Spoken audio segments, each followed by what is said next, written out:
लो जी, पाकिस्तान में एक नया स्कैम आ गया है और अगर आपको नहीं पता कि ये स्कैम क्या है और इससे बचना किस तरह से है तो हो सकता है कि ये स्कैम आपके साथ भी हो जाए।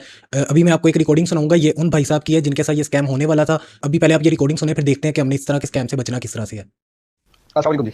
कैसे हैं जनाब? सब खैर ऑफिस में ठीक ठाक हैं?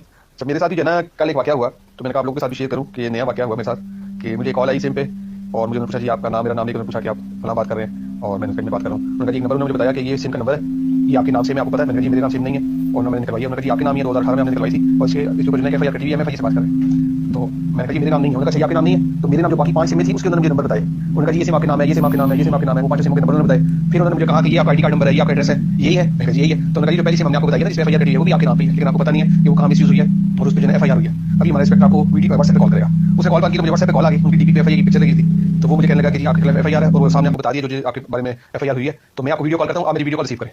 तो मैं थोड़ा शक में पड़ा, मैंने वीडियो कॉल कोई नहीं करता, वीडियो कॉल इसको करनी नहीं चाहिए। मैंने कहा कि वीडियो कॉल मैं रिसीव नहीं करूंगा। तो उसने मुझे काफी डराया धमकाया और बदतमीजी से मुझसे बात की। उसने कहा जी कि आपको वीडियो कॉल रिसीव करनी पड़ेगी। मैंने कहा मैं मालूम चाहता हूँ, आप मुझे एफआईआर नंबर बता दें, मैं आपके पास ऑफिस में आ जाता हूँ। उसको मेरी लोकेशन भी पता थी कि मैं इस्लामाबाद में नहीं हूँ। तो वो मुझे कहने लगा कि मुझे आप 2 घंटे में कैसे मेरे पास पहुंचेंगे, मुझे आप 2 घंटे में मेरे ऑफिस में चाहिए। तो मैंने उसको जाहिर कराया कि जैसे मैं इस्लामाबाद में, मैंने कहा मुझे बताया मैं 2 घंटे में आपके पास आ जाता हूँ। उसने मुझे जना कहा कि मैं आपको लास्ट टाइम वार्न कर रहा हूँ, आप वीडियो कॉल में रिसीव करें। मैंने कहा मैं वीडियो कॉल रिसीव नहीं करूंगा, आप ऐसे मुझे बता दें कि आपने मुझे क्यों देखना है, मैंने वेरिफिकेशन करनी है। तो मैंने कहा वेरिफिकेशन ऐसे नहीं होती, वीडियो कॉल पे वेरिफिकेशन करता है। तो वो आगे से गुस्सा हुआ, नाराज हुआ, मुझे कहने लगा अच्छा आप मुझे बताएंगे कैसे वेरिफिकेशन होती है? तो अगर आप वीडियो कॉल रिसीव नहीं करते तो फिर हम आपको बताएंगे कि हम आपको कैसे 2 घंटे में अपने दफ्तर लेके आते हैं। खैर उसने मुझे कहा कि मैं आपको ना आपका एफआईआर नंबर सेंड कर रहा हूँ, आप चेक करने आपकी एफआईआर मैं आपको सेंड करूँ। तो उसने मुझे एक दिन व्हाट्सएप पे मैसेज आया और उसमें मैसेज में लिखा हुआ आया, ऊपर ही लिखा हुआ था, नीचे एफआईआर वो नंबर था, एक नंबर लिखा हुआ था। उसने मुझे कहा आपको एफआईआर मैंने सेंड कर दिया पीडीएफ फाइल में, तो ये आपके पास एफआईआर नंबर आ गया, आप सिर्फ इसको वेरीफाई कर देंगे आपके पास एफआईआर नंबर क्या आ गया। तो वो मैंने देखा तो उसके ऊपर मैसेज लिखा हुआ था कि आपका फोन का डेटा जो है दूसरे फोन में ट्रांसफर होने लगा है और ये उसका कोड है, तो ये कोड आप किसी के साथ शेयर ना करें। तो वो तो मैंने मैसेज पढ़ लिया। तो मैंने कहा, मैंने कहा जी तो इसमें लिखा हुआ है कि आप मेरा डेटा ट्रांसफर कर लेंगे। उसने कहा जी एफआईआर नंबर है, आप इसको फौरन मुझे बताएं कि क्या एफआईआर नंबर आपके पास आया।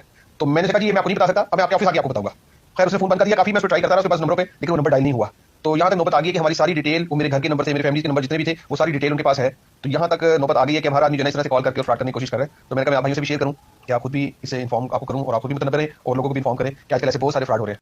अच्छा जी, ये रिकॉर्डिंग आपने सुनी, आपको पता लग गया होगा कि स्कैम किस तरह का हो रहा है। इस तरह के माजी में पहले भी होते रहे हैं, जिसमें एक पुलिस वाला जो है वो फ़ोन करता है और कहते पीछे से एक बच्चे के रोने की आवाज़ आ रही होती है और कहते हैं कि आपका जो बच्चा है वो किसी ना किसी भी क्राइम का, कहते हैं कि उसमें मुलविस था, उसको हमने पकड़ लिया है, तो अब इस पर एफआईआर देने लगे हैं। तो अगर आपने इसको अब छुड़वाना है, आप चाहते हैं कि हम इसके खिलाफ एफआईआर ना दें, तो आप इतने पैसे भेजें। ये सबको पता है, इस तरह की पहले जो है वो रिपोर्ट होती रही है। अच्छा, अब स्कैमर्स जो हैं वो 2 तरह के होते हैं। एक तो इनमें होते हैं मीठे स्कैमर जो आपको लालच दे के स्कैम करेंगे आपके साथ, और जो दूसरे होते हैं वो होते हैं कड़वे स्कैमर कह लें, वो आपको डराएंगे, धमकाएंगे। अच्छा, जब भी स्कैमर आपको डर या लालच देने की कोशिश करता है तो वो सबसे पहले आपके दिमाग का जो बिल्कुल सेंटर में हिस्सा होता है, एमिगडाला, वो उसको टारगेट कर रहा होता है। ये हमारा इमोशनल हिस्सा होता है दिमाग का। अच्छा, जब भी कोई स्कैमर आपको डर या लालच देने की कोशिश करता है तो आपने फौरन कोई भी डिसीजन नहीं लेना, क्योंकि उस टाइम आपके ब्रेन का जो पार्ट है एमिगडाला वो सबसे ज़्यादा एक्टिव होता है। तो इसमें अगर आप कोई डिसीजन लोगे तो आप फंस जाओगे, या तो आप लालच में आ जाओगे या फिर आप डर जाओगे। फिर उसके बाद ब्रेन का दूसरा हिस्सा एक्टिव होता है जिसे कहते हैं प्रीफ्रंटल कॉर्टेक्स। ये वाला जो हिस्सा बिल्कुल सामने, क्योंकि ये चीज़ों को अब लॉजिकली देख रहा होता है, तो जब ये एक्टिव ज़्यादा होता है तो फिर हम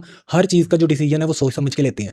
अच्छा, जब भी आपके साथ इस तरह का कुछ हो तो आपने फ़ौरन कोई भी डिसीजन नहीं लेना। आपने कोशिश करनी है कि आपके जो आस-पास लोग हैं, कोई पढ़ा लिखा है तो आप उसको बताएं कि ये हमें इस तरह से फ़ोन कॉल आई है, अब हम क्या करें। और दूसरी चीज़, आपने किसी भी लिंक पे क्लिक नहीं करना, क्योंकि जितने भी डिजिटल स्कैम हो रहे हैं आजकल वो इसी वजह से हो रहे हैं कि लोग पढ़ते नहीं हैं और फ़ौरन लिंक पे क्लिक कर देते हैं, एक्सेस दे देते हैं।